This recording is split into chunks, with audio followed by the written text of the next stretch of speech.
बिस्मिल्लाहिर्रहमानिर्रहीम। अस्सलामु अलैकुम वरहमतुल्लाह। मेरा नाम है मोहम्मद हैदर ज़िया और आप देख रहे हैं मेरा YouTube channel chemistry best solutions. Students, आज के इस वीडियो लेक्चर में हम डिस्कस करेंगे नाइट्राइट आयन में सेंट्रल नाइट्रोजन एटम की हाइब्रिडाइजेशन के बारे में और नाइट्राइट आयन का जो पूरा का पूरा इंटायर मॉलिक्यूल है उसकी शेप के बारे में। तो चले मौजू की इब्तिदा करते हैं। जैसा कि स्टूडेंट्स आप बोर्ड पर देख सकते हैं, मैंने आपके सामने नाइट्राइट आयन का जो रियल रेजोनेंस हाइब्रिड मॉडल है वो ड्रॉ कर रखा है। स्टूडेंट्स, इस मॉडल में अगर आप गौर करें, मेरा जो सेंट्रल नाइट्रोजन एटम है उसने सराउंडिंग ये जो दो ऑक्सीजन है इनके साथ सिंगल कोवेलेंट बॉन्ड की फॉर्मेशन की हुई है। एक सिंगल बॉन्ड यहाँ बना हुआ है, एक सिंगल बॉन्ड यहाँ बना हुआ है।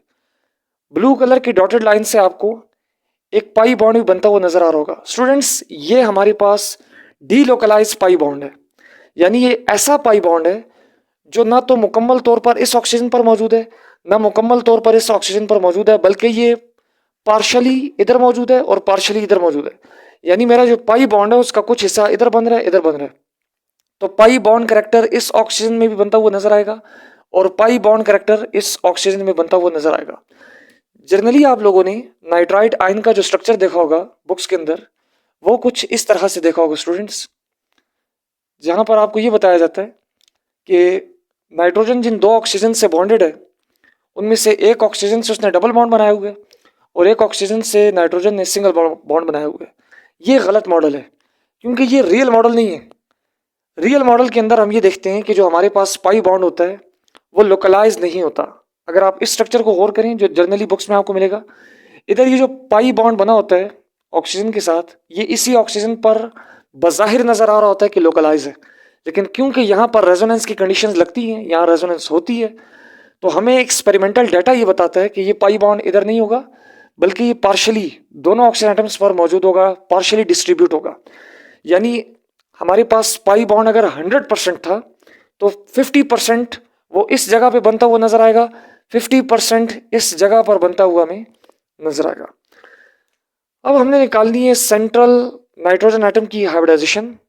तो हाइब्रिडाइजेशन निकालने का उसूल, बेसिक प्रिंसिपल जो मैंने आपको सिखाया था वो यही है कि आपने सेंट्रल एटम पर मौजूद जो लोन पेयर्स हैं उन्हें और सेंट्रल एटम ने सराउंडिंग एटम्स के साथ जितने सिग्मा कोवेलेंट बॉन्ड्स बनाए हैं उन्हें आपने ऐड कर लेना है। उसके रिजल्ट में जो स्टेरिक नंबर मिलेगा स्टूडेंट्स, वो आपको बताएगा कि उस सेंट्रल एटम की हाइब्रिडाइजेशन क्या है। अब यहाँ पे अगर आप गौर करें, सेंट्रल नाइट्रोजन के ऊपर एक लोन पेयर मौजूद है, ठीक हो गया। एक सिग्मा बॉन्ड इसने ये बनाया हुआ है, एक सिग्मा बॉन्ड ये बनाया हुआ है, जिससे मैंने बोल्ड लाइन से शो किया।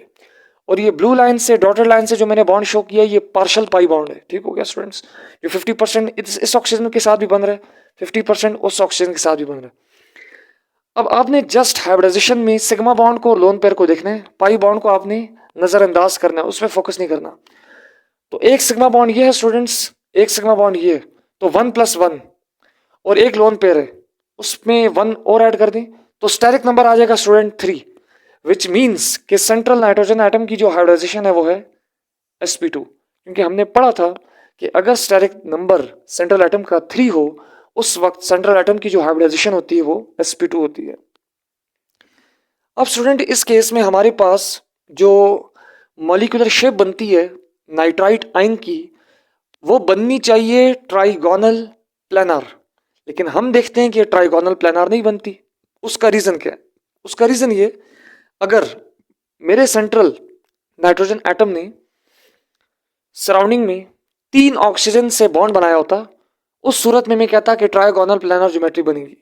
लेकिन क्योंकि मैं देख रहा हूं यहां पर एक ऑक्सीजन एटम की जगह एक लोन पेयर अटैच है, ठीक होगा स्टूडेंट्स, जिसकी वजह से हमारे पास जो मॉलिक्यूलर शेप है, ये जो मॉलिक्यूलर ज्योमेट्री है, वो ट्राइगोनल प्लानर नहीं होगी बल्कि वो बेंट हो जाएगी। और इसे अक्सर औकात हम एंगुलर भी बोलते हैं। यहां पर जो आइडियल बॉन्ड एंगल होगा स्टूडेंट, वो आपने मेंशन जरूर करना है, with ideal bond angle of about 120 degrees. यानी जो आइडियल बॉन्ड एंगल है यहां से लेकर यहां तक, ये जो आइडियल बॉन्ड एंगल है स्टूडेंट वो है 120 डिग्री। लेकिन सवाल ये है कि क्या हमें जो रियल बॉन्ड एंगल मिलेगा वो भी इतना ही मिलेगा? तो वो इतना नहीं मिलेगा। उसका रीज़न क्या है? क्योंकि सेंट्रल एटम पर लोन पेयर मौजूद है। ये लोन पेयर हमने वेस्पर थ्योरी में पढ़ा था कि मैक्सिमम स्पेस ऑक्युपाई करता है, ज़्यादा जगह घेरेगा। लोन पेयर और बॉन्ड पेयर की जो रिपल्शन होती है वो मैक्सिमम होती है, जिसके बाइस अगर ये ज़्यादा स्पेस ऑक्युपाई करेगा सेंट्रल एटम पर, तो ये जो दो सराउंडिंग एटम्स हैं इनका जो बॉन्ड है, बॉन्ड एंगल है, वो थोड़ा सा डेविएट कर जाएगा, थोड़ा कम हो जाएगा। डेविएशन यानी इनहराफ होगा। जो प्रिडिक्शन हमने की है एग्जैक्ट वो बॉन्ड एंगल नहीं आएगा, बल्कि उसमें कमी बेशी हो सकती है। तो इसका जो रियल बॉन्ड एंगल होगा वो आइडियल से थोड़ा डिफरेंट होगा, लेकिन अप्रॉक्सीमेटली 120 डिग्री इसके करीब करीब होगा। ठीक होगा स्टूडेंट्स? तो ये था आपके सामने नाइट्राइट आयन की हाइब्रिडाइजेशन और शेप। मैंने ब्रैकेट के बाहर लिखा हुआ -1।